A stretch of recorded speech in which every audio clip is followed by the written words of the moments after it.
اور آگے چلیے، اس قرآن کی ایک خصوصیت یہ بھی ہے کہ اس قرآن کو پڑھنے اور پڑھانے والے دنیا کے اندر سب سے بہتر ہیں۔ دنیا کے اندر انسان سب سے بہتر نہیں جس کے پاس روپیہ پیسہ ہو، دولت کے انبار ہو۔ دنیا کے اندر وہ نہیں ہے جو بہت اپنے آپ کو کہے میں اونچی خاندان سے تعلق رکھتا ہوں، میں سب سے بہتر انسان ہوں، نہیں۔ اور اللہ کے نبی صلی اللہ علیہ وسلم کی حدیث کیا کہتی ہے؟ حضرت عثمان بن عفان رضی اللہ تعالیٰ عنہ راوی حدیث ہے، وہ کہتے ہیں اللہ کے نبی نے فرمایا خیرکم من تعلم القرآن وعلمہ، تم میں سب سے بہتر وہ لوگ ہیں جو قرآن پڑھتے ہیں اور قرآن کو پڑھاتے ہیں، قرآن کو سیکھتے ہیں اور سکھاتے ہیں، یہ سب سے بہتر ہیں تم میں۔ تو اس حدیث سے یہ بھی پتہ چلتا ہے کہ جو سب سے بہتر ہے اس کی عزت بھی کرنا چاہیے، جو سب سے افضل ہے اس کی عزت بھی کرنا چاہیے۔ جیسا کہ عبداللہ ابن مسعود کی اس حدیث کے اندر کہ جو اللہ کے نبی نے کہا کہ قرآن مجھے پڑھ کر سناؤ، انہیں عبداللہ ابن مسعود رضی اللہ تعالیٰ عنہ کے بارے میں آتا ہے کہ وہ پیڑ کے اوپر چڑھتے ہیں مسواک توڑنے کے لیے، تو بہت پتلے دبلے تھے، ان کی ٹانگیں بہت پتلی تھی۔ جب وہ پیڑ پر چڑھتے ہیں اور ہوا چلتی ہے تو ٹانگیں ان کی نظر آتی تھی، تو صحابہ کرام ان کی ٹانگوں کو دیکھ کر کے مسکرا دیا کرتے تھے، ہنس دیا کرتے تھے کہ دیکھو عبداللہ بن مسعود کی ٹانگیں کتنی پتلی پتلی ہیں۔ اللہ کے نبی صلی اللہ علیہ وسلم نے دیکھا، کہا کیوں ہنس رہے ہو؟ کہا اللہ کے نبی دیکھیے عبداللہ بن مسعود کی ٹانگیں کتنی پتلی پتلی ہیں۔ آپ صلی اللہ علیہ وسلم نے فرمایا تم ان کا مذاق نہ اڑاؤ، تم ان کے اوپر ہنس رہے ہو، کل قیامت کے دن جو اللہ کے یہاں میزان رکھا جائے گا یہ دونوں ٹانگیں قیامت دن سب سے بھاری ہوں گی۔ عبداللہ بن مسعود یہ دونوں ٹانگیں سب سے بھاری ہوں گی قیامت کے دن۔ ٹھیک، ان کے مقام و مرتبے کی بات کہی جا رہی ہے، کیوں؟ اس لیے کہ وہ حافظ قرآن تھے، وہ قرآن کا علم رکھنے والے تھے، قرآن کے جانکار تھے، اور قرآن کا جو جانکار ہوتا ہے، حافظ ہوتا ہے، عالم ہوتا ہے، اس کا مقام و مرتبہ کیا ہے؟ آپ اس حدیث سے بھی اندازہ لگا سکتے ہیں۔ حضرت عمر فاروق رضی اللہ تعالیٰ عنہ ایک دفعہ کہیں گئے اور وہاں اب ایک صحابی رسول تھے جو وہاں کے گورنر تھے، ان کے پاس جاتے ہیں، وہاں پہ ان کے علاقے کے اندر جاتے ہیں، اور اپنے علاقے کے اندر مکہ کے اندر جہاں حضرت عمر فاروق رضی اللہ تعالیٰ عنہ امیر تھے، انہوں نے وہاں پر اپنے آزاد کردہ غلام ابن ابزہ کو وہاں کا گورنر بنایا، ان کو ذمہ داری دی اور دے کر کے چلے گئے دوسرے شہر کا دورہ کرنے کے لیے۔ جب وہاں پر گئے تو وہاں کے گورنر نے پوچھا کہ آپ یہاں پر ہیں تو آپ نے وہاں کی بات کس کے حوالے کی؟ تو انہوں نے حضرت عمر فاروق نے کہا کہ میں نے اپنے آزاد کردہ غلام کو وہاں کا میں نے گورنر بنایا، وہاں کی ذمہ داری میں نے دی، اس کو دے کر کے میں یہاں پر آیا ہوں۔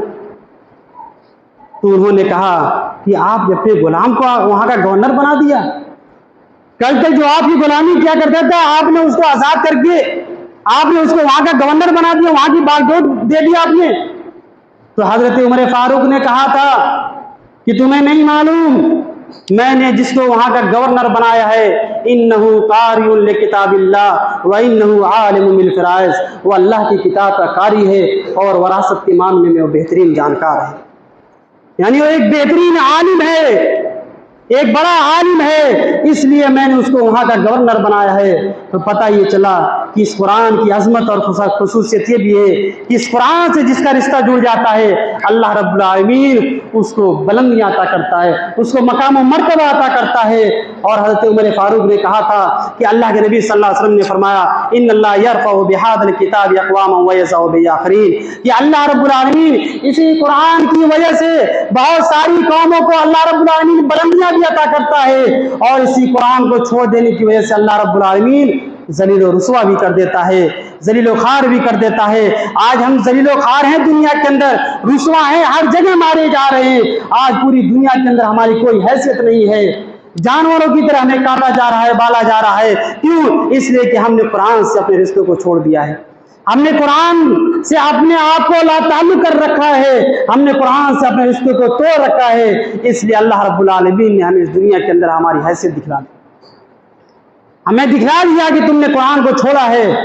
تو اب دیکھو تمہارے ساتھ کیا ہونا ہے۔ جب لوگ قرآن کو پکڑا کرتے تھے تو اللہ رب العالمین ان کے مقام و مرتبے کو بلند کر دیا کرتا تھا، ایک غلام کو حکمراں بنا دیا کرتا تھا، حاکم بنا دیا کرتا تھا، اور جب اس قرآن کو ہم چھوڑتے ہیں تو اللہ رب العالمین ہمیں ذلیل و رسوا بھی کر دیتا ہے۔ تو یہ قرآن کی خصوصیت ہے۔ اور اسی طریقے سے آگے چلیے، قرآن کی خصوصیت دیکھیے، جو قرآن کے حافظ ہوتے ہیں، قرآن کے قاری ہوتے ہیں، ان کی فضیلت کیا ہے آپ دیکھیے۔ اللہ کے نبی صلی اللہ علیہ وسلم فرماتے ہیں قیامت کا دن ہوگا، جب حساب و کتاب ہو گیا ہوگا تو اللہ رب العالمین کہے گا یقال لصاحب القرآن،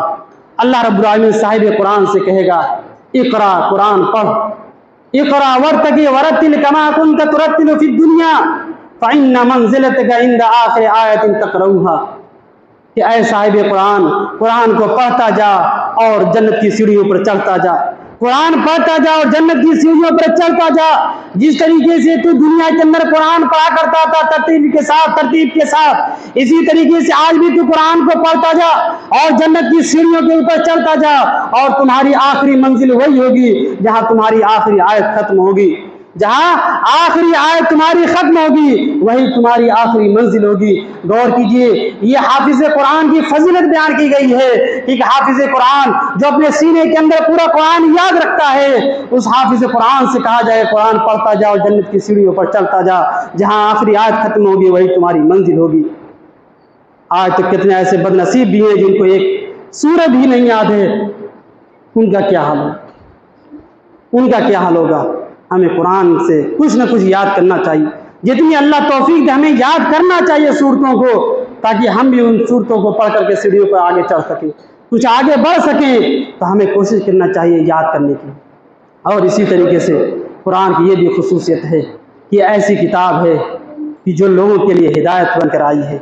یہ قرآن تمام لوگوں کے لیے ہدایت ہے، پڑھنے والوں کے لیے ہدایت ہے۔ انسان قرآن پڑھتا ہے، قرآن کو سمجھ کر کے پڑھتا ہے، ترجمے کے ساتھ پڑھتا ہے، تو اس کے لیے ہدایت ملتی ہے، اس کو صحیح راستہ پتہ چلتا ہے، صحیح چیز اس کو معلوم ہوتی ہے کہ ہمیں کس راستے پر چلنا ہے۔ اللہ رب العالمین اس آیت کے اندر کیا ہمیں پیغام دینا چاہ رہا ہے، اللہ رب العالمین ہمیں اس دنیا کے اندر کس طریقے سے رہنے کی تعلیم دے رہا ہے، اللہ تبارک و تعالی